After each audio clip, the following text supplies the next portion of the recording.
दोस्तों जय श्री राम। योग मंत्र साधना चैनल पर आपका स्वागत है। आज इस वीडियो में हम काकभुशुंडी जी एवं कालिया नाग के पूर्व जन्म की कथा पर चर्चा करेंगे। एक बार विदेह नरेश बहुलाश्व की राजसभा में देव ऋषि नारद पहुँचे। बहुत दिनों से उनके मन में एक उत्कंठा थी, सो उसे उन्होंने नारद जी से पूछ लिया। उन्होंने पूछा, हे देव ऋषि, भगवान के चरण रज की महिमा अपार है। भगवान के राम अवतार में उनके संस्पर्श से अहिल्या का उद्धार हुआ। योगी जन भी उनके सानिध्य के लिए तरसते हैं। तो फिर मुझे यह बतलाइए कि कालिया नाग का ऐसा क्या पुण्य था जो भगवान घंटों उसके सिर पर नृत्य करते रहे। कालिया नाग के मस्तक पर दिव्य मणियाँ सुशोभित थी, जिसके स्पर्श से भगवान के कमल सदृश चरणों के तलवे रक्त से और भी लाल हो गए होंगे। वे संपूर्ण कलाओं के आदि प्रवर्तक भगवान उनके मस्तक पर नृत्य करते रहे। ऐसा सौभाग्य उन्हें कैसे मिला? नारद जी ने कहा, बहुत प्राचीन बात है।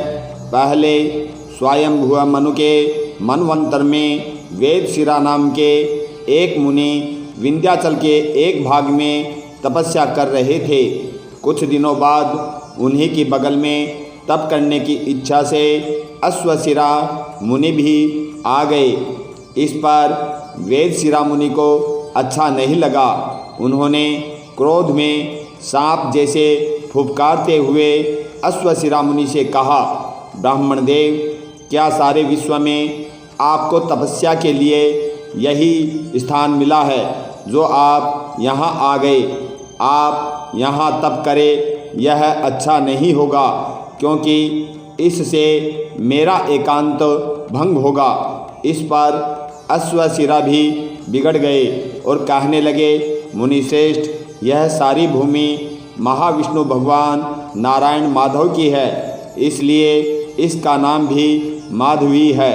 यह कोई आपके या मेरे पूर्वजों की भूमि नहीं है। इससे पूर्व भी कई ऋषि यहाँ तप कर गए हैं। यह सब जानते हुए भी आप व्यर्थ ही सर्प की तरह फुफकार रहे हैं। आपको तो सांप ही होकर रहना चाहिए। जाइए, आप सर्प हो जाइए और भगवान विष्णु के वाहन गरुड़ से हमेशा आपको भय होगा। क्रोधावेश में वेदशिरा मुनि कांपने लगे। इसी क्रोधावेश में उन्होंने अश्वशिरा मुनि से कहा कि तुम तो मानो इसी दुरभिप्राय से ही घूमते हुए यहाँ आए हो। छोटी छोटी बातों पर इतना क्रोध तथा तप बल नाश का यह उद्यम, तुम्हारा यह व्यवहार तो कोए जैसा है। इसलिए इस धरा पर तुम शब्द कोलाहल करने में कौवे जैसे हो। अतः जाओ, अब तुम कौवे जैसे हो जाओ। उच्च चेतनात्मक स्तर की आत्माएं होकर क्रोधावेश में अपना अपना ही नाश करने में तत्पर उन दोनों मुनियों की बुरी स्थिति देखकर दयालु भगवान वहां तुरंत प्रकट हो गए। अपने सामने परमेश्वर को देखकर वे दोनों मुनि उनके चरणों में गिर गए। उन्हें अपनी भूलों का भयंकर पछतावा हो रहा था। आँखों में ग्लानि के अश्रु थे। परमेश्वर ने उन्हें समझाया और सांत्वना दी। उन्होंने वेदशिरा मुनि को अगले जन्म में कालिया नाग होकर स्वचरण लाभ का तथा अश्वशिरा मुनि को काकभुशुंडी होने का आश्वासन दिया। इसके बाद अश्वशिरा मुनि नील पर्वत पर साक्षात योगीराज काकभुशुंडी के रूप में जन्मे, जिन्होंने महात्मा गरुड़ को रामायण की कथा सुनाई थी और वेदशिरा मुनि का उद्धार उन्होंने भगवान कृष्ण के अवतार के रूप में किया था। अगर आपको ये वीडियो अच्छा लगे तो आप इसे शेयर करें, लाइक करें और चैनल को सब्सक्राइब करें। जय श्री राम।